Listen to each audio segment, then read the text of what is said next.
Welcome back to the virtual handshake training. And here we move into module 2, where we're going to be discussing a framework. Now, if you remember, the whole point of this training is to talk about taking proven selling strategies, things that have historically worked traditionally in the offline world, and how to take that idea or those concepts and make them work online. So in order to do that, we need a framework that we use online. And what I mean by framework is an overall structure to use for the most effective online selling situations. Now, when you sell online, again, it doesn't matter what you're selling, everything always begins and ends with a basic sales funnel. So we can talk all day about buying traffic on Facebook or pay-per-click on Google or setting up blogs or you name it. We can talk about all these different strategies of getting people to see your stuff. But until you have a proper sales funnel in place, none of that stuff matters. So we want to make sure that you get the funnel concept down first. The funnel is how you communicate your value, how you communicate your offer to your prospective buyers. And the better that you build your funnels, the more effectively you learn how to use funnels, the more success you will have online. So I want to start here and then we're going to build outwards from there. So a traditional sales funnel, I'm just going to go through a traditional model here, but keep in mind that there are many permutations here and there are many different ways you can implement this at different levels. So this is just a basic understanding of this. But the average sales funnel starts with an offer. Now the offer can be free or it can be paid. So the offer could just be something as simple as sign up and I'm going to give you some free tips to improve your life or to improve your business or some research that I did that I think will really help you. Or it could be an offer to buy something from you because you've created this product. It could be a physical product, downloadable product, a course, whatever. That first offer is the very first piece of communication where you ask a prospective customer, prospective buyer, to take some kind of action. And assuming they do, then there is the next part of the sales funnel, which is an upsell. Now, obviously, if it was a free offer, the upsell may be a first sale opportunity. And if it was a paid offer on the front end, then the upsell would be maybe your second selling opportunity.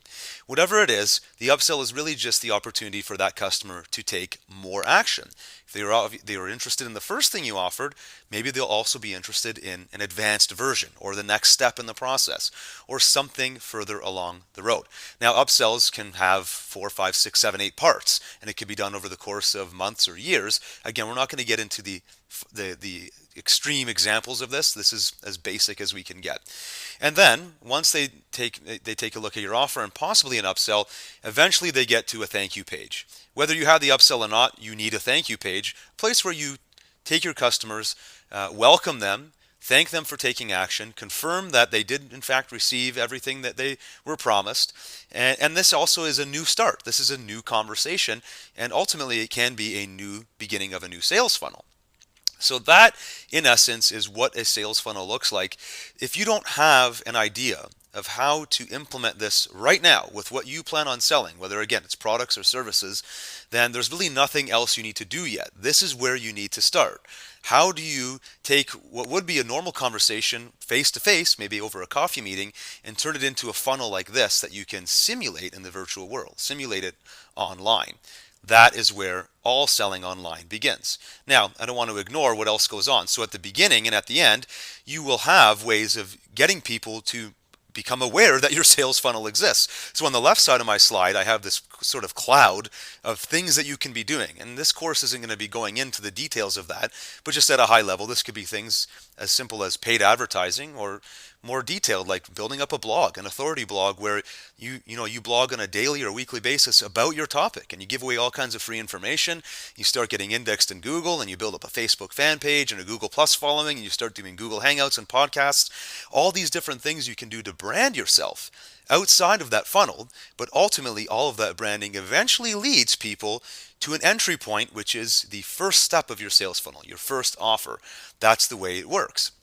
As they go through that funnel and they reach that thank you page, then there is another cloud, another bunch of things they can do, some kind of continuity. And it could be more free stuff, more tips and advice, over delivering, make sure they get lots of value of what they've already taken action on. And ultimately, if you do a really good job of this, the cloud on the right side could ultimately lead to more of these types of sales funnels. But this gives you context, this gives you sort of a picture of how a sales funnel fits into the overall selling process online. Now, what I did want to point out here is that the sales funnel that you see right now on this page has many, many permutations. So this is a basic example, right? You offer, let's take the most basic example of all. A free offer. Sign up for my free report or my newsletter, and on the thank you page, you thank them. They get on your list, and you start following up with them over and over again. That's really basic, and hopefully, over time, you can sell to them. Now, obviously, you can get much more complicated than that as well. For me, I always like to think of myself in a buyer's shoes. So I'm sure you've done this. I do this all the time myself. I go to Amazon Kindle, I search for a book that I want to buy, and I love reading things on Kindle, and it's nice and cheap, so I'll get something, I read a really good book, and what do I see on the thank you page? A whole bunch of other recommended products.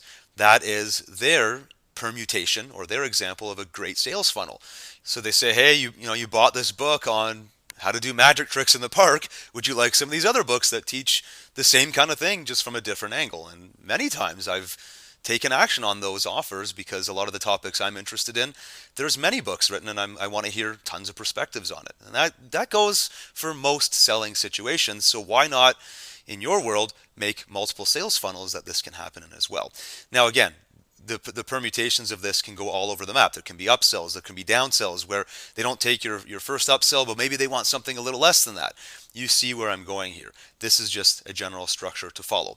The main point of all of this is my final bullet point on the slide, and that this is one conversation. This sales funnel that you look at right now is one conversation in an ongoing dialogue. When you create a sales funnel, you're basically creating a conversation with a prospective buyer where you're addressing a single problem and you're providing a single solution. Now, again, I'm simplifying things. Their single problem could have multiple steps, and your single solution could be a multi-part course. But you get the idea here. It's a single conversation about a topic, and you may have many, many conversations in a a decade-long dialogue with some of your customers. So you're going to have, over time, dozens and dozens of sales funnels that allow you to simulate what would be, in the traditional selling world, coffee meetings or boardroom meetings, or meeting up at a conference and talking to your customers in person. You're doing the same thing online using sales funnels to simulate those conversations. So it's a conversation and an ongoing dialogue. If you keep that in mind when you develop your sales funnels, you'll be able to build a much more realistic experience for your customers or your prospective customers as well. So when they go through that sales funnel, they're going to feel much more understood, and they're going to feel like they know you and they like you and they trust you, which is some stuff we're going to be getting into in the coming chapters as well. But that's key to all of this. So, having said that, when we look at exercise number 2, what I want you to do is basically go through and brainstorm some potential funnels that you can implement in your business, right? Think about that whole concept of having a conversation in an ongoing dialogue. What are some offers and potential upsells and potential thank you messages that you can create for your buyers or your prospects or your customers that creates a very positive, sort of long-lasting, high-value relationship? Brainstorm funnels that you could be working on immediately. It could be free offers that then lead to a one-time offer for something that people buy. And then also think about that thank you page. What do you say there? Do you lead them to something else? Is there something you want to send to them in the future? How are you going to follow up with them? Are you going to have maybe a 7-part autoresponder after they sign up with different tips or different thank you messages or reminders of things that they could be doing over and above what you've already recommended in this first funnel, this first conversation? So when you take some time to really brainstorm the funnels that you could be building, now you've put these conversations into motion. Again, instead of going out and pounding the pavement like a real salesperson traditionally would do, you're doing the same thing, but now you're creating sales funnels that you can implement online using web pages and social media and all these different other specifics that you can get into. So that's the exercise for chapter number 2, and we'll see you in part 3.